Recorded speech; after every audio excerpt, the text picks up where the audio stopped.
Now, the investigation that night, it was actually out in Roanoke. And the lady, it was a very interesting claim because it's one of those ones that you get to and you're like, I'm not sure we're going to get anything here. I'm not sure that this is something that's going to interact with us or that we're going to be able to pick up. She talked about always feeling something scratching at the bottom of her bed, and it would climb up on her bed and walk around while she was sleeping. And she said this thing would start to, like, she'd see it under the blanket, like moving under the blanket. It would chase her feet. So she started putting on socks. And she said it would sit there and it would pick at her. These were like fluffy socks, some kind of fluffy socks. She said it would pick at her socks, right? And we're wondering what in the world this could be because it started right after her husband passed away. Well, this thing would follow her. She went out of town one night, and sure enough, it's walking around in the bed. So we're thinking this sounds a lot like a cat, Yeah. a lot like a cat. And she never had a cat. Her parents never had cats, you know.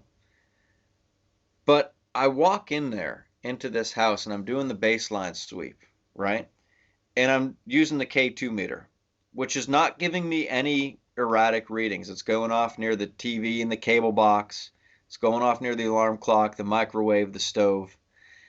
I go into the bedroom and I put it down near the foot of that bed and there's a spike, large spike, and then it stops. It's gone. Doesn't go off again. I even set this thing on the foot of the bed and, nothing. Well, towards the end of the night, we're back in there at the foot of the bed and this thing's sitting there through an entire spirit box session. We're trying to get something, trying to figure out, just rule out, is there a person that's in here messing with this lady? Is it really a cat?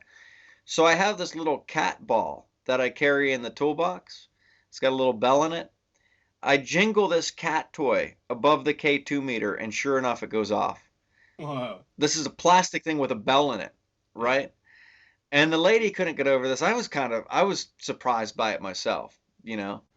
And I thought about it and I told her, I said, look at this. I mean, this is almost like, imagine if we came in the house and you did have live cats, living cats. If I walk into the bedroom where this cat is sleeping, it's probably going to be there for a minute. When I put my hand down there towards it, it's probably going to sniff it and then take off running and stay away from me the rest of the night. And then maybe towards the end, it might get a little more curious and a little more daring. And if I sit there and jingle the ball, it might come out and try to get it. That's almost exactly what this ghost cat did during this investigation. Wow.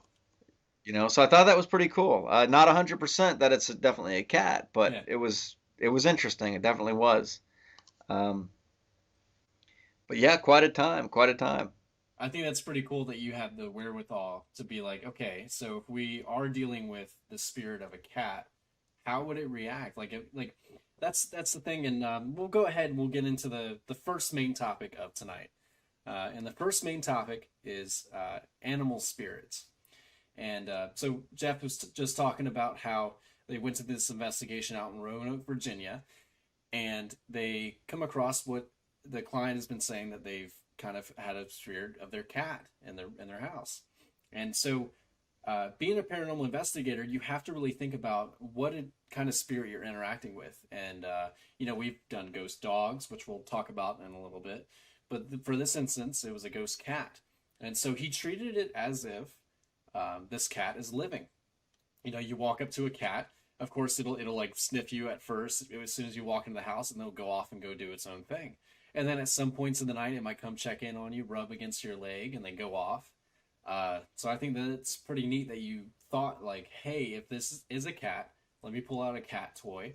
If it does show up on the K2 meter, which we'll talk about what a K2 meter does later, uh, it'll show up for the briefest of moments and then it'll go away as if the cat was actually there interacting with you. That's pretty neat. Yeah, and I even used, the IR thermometer, how it's got the laser pointer on it. Yeah. I even used that laser pointer and kind of moved it around on the floor, see if I could get anything to come out and chase after that. But not a whole lot of luck with the laser pointer.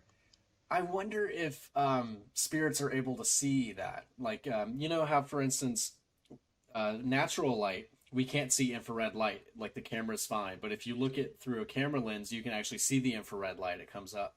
I wonder if spirits can see both natural light as well as infrared light microwaves, all that sort of stuff. Like, I wonder what kind of senses they have. Yeah, that's a good question. And which would make sense why it came towards the sound, Yeah, you know? because I'm wondering if you use the temperature light, because it has a natural red light that comes out, but I don't know if you pick that up on infrared or not. Have you tried that? Well, not per se with the Or night with vision, I that guess. scenario, but the laser grids, yes. The laser grids you will pick up on IR. Okay. Yeah, so And they the should be laser able to grid, see it. right, right. So for those that don't know, it's basically just a bunch of laser pointers, a bunch of little laser dots that form a grid over a wall or a location that you aim it at to pick up anything moving by. Yeah, a cat would have a panic attack if they saw Oh yeah, yeah. that. I'd like to try that with a living cat and see what it does. Yeah, with the laser grid. Jeez. So, what else did you guys do?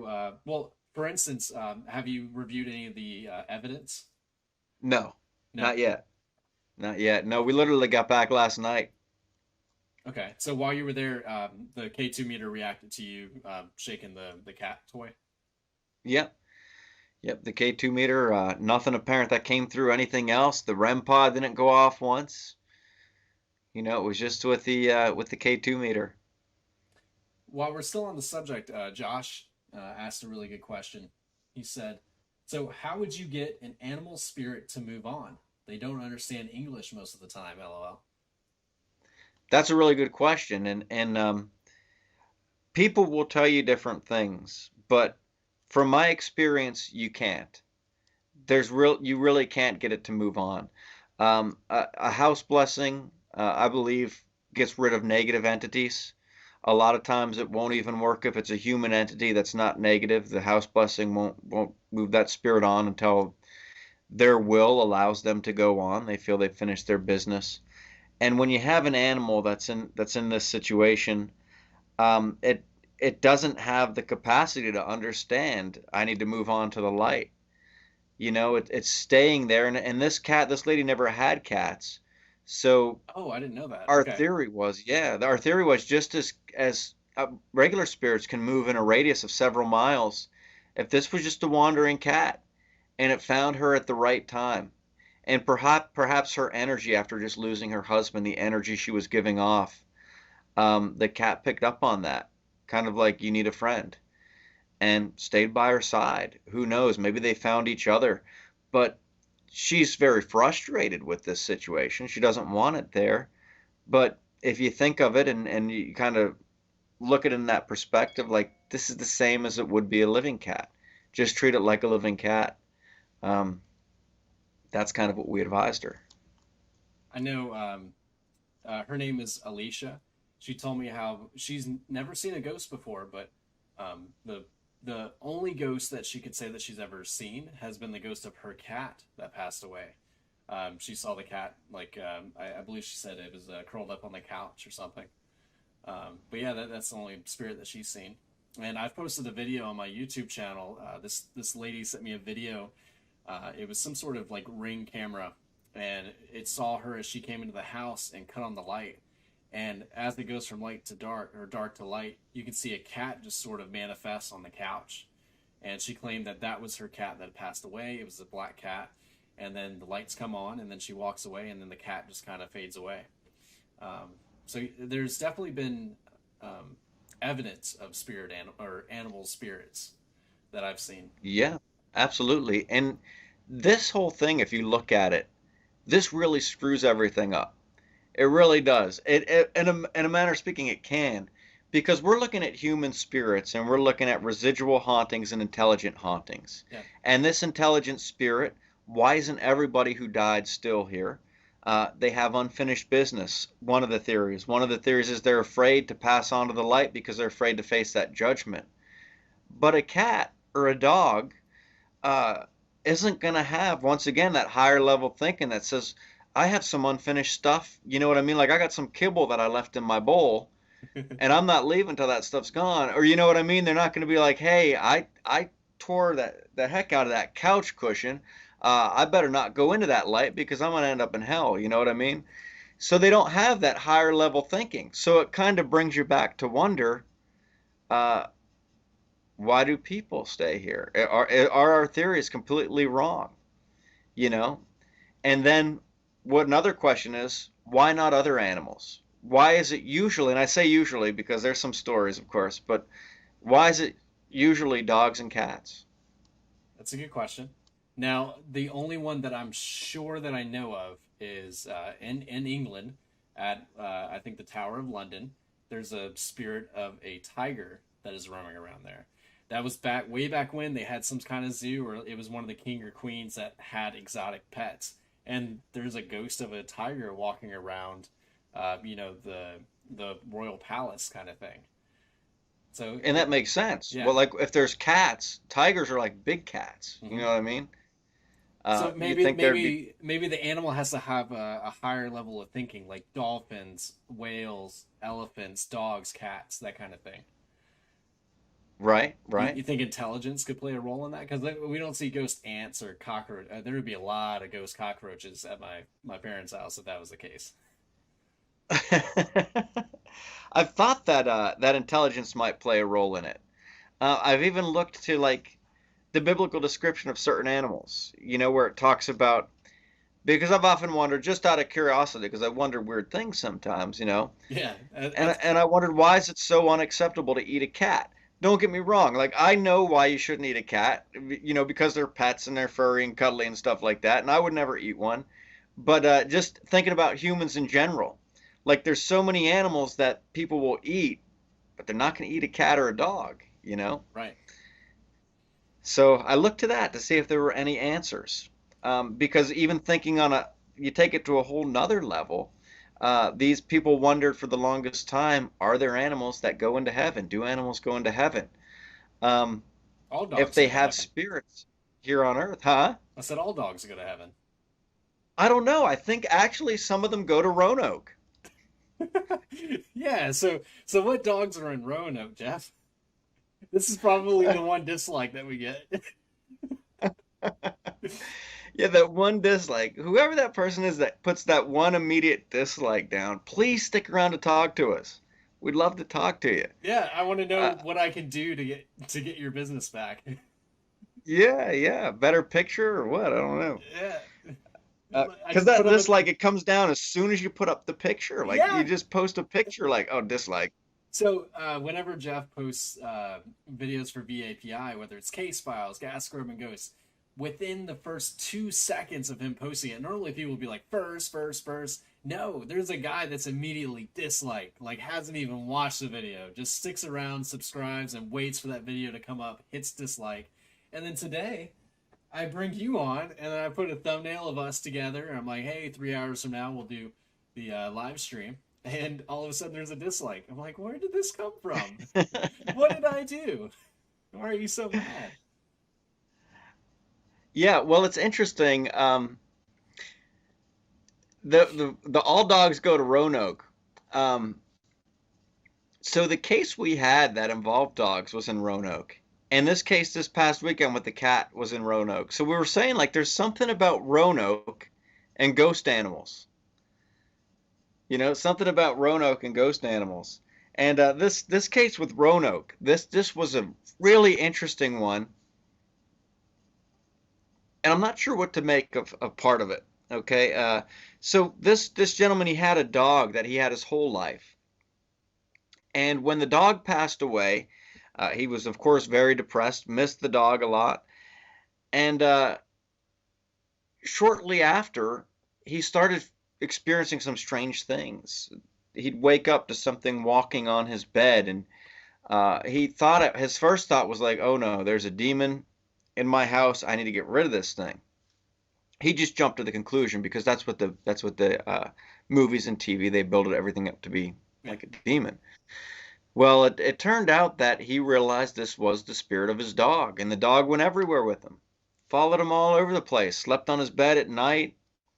Well, not long after, he notices this other dog appears, and it followed him and his ghost dog around. This other ghost dog followed him and his ghost dog around. And then next thing you know, there's all these ghost puppies. And the guy himself, okay, now this is going to sound crazy, and he will tell you this sounds crazy, because he himself said, "Look, I didn't know what to think. Like I didn't think spirits of dogs could reproduce." And I've never heard of this either, of course, even being an acclaimed ghost hunter. But Claim ghost hunter.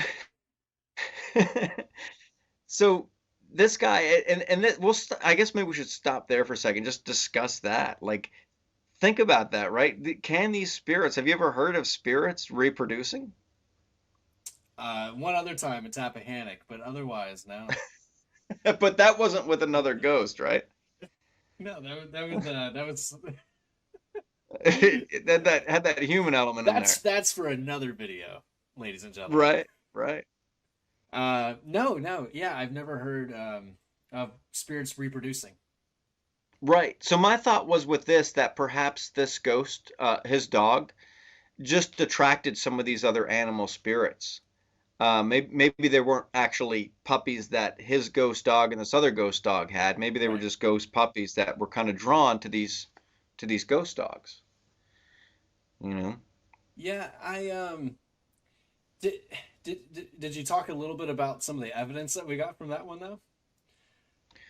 Well, it was quite a case because this guy not just had ghost dogs, he also had ghost people in his house that they see him walking around Roanoke with all these ghost dogs, and they all claim a puppy and follow him around, and the puppies would actually suckle on his middle finger, Yeah. thus draining the energy from him.